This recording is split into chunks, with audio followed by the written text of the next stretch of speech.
Hey y'all, Cookin Savvy here. Let's talk sin on a plate for a minute.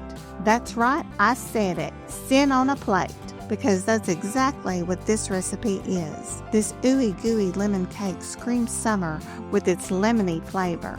In a bowl, mix butter, cake mix, and eggs.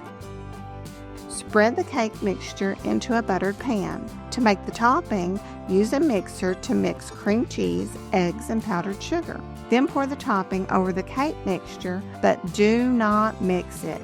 Bake at 350 degrees for 30 to 35 minutes until the edges of the cake are golden brown, but the center isn't. The raspberry drizzle is a perfect balance of tart and sweet, and you can click here to see how I make it. Drizzle over each piece, then enjoy. Now that's what I call a savvy piece of goodness, even if it is sinful. Please don't forget to hit like and subscribe. And until next time, I'll be doing my best at Cookin Savvy.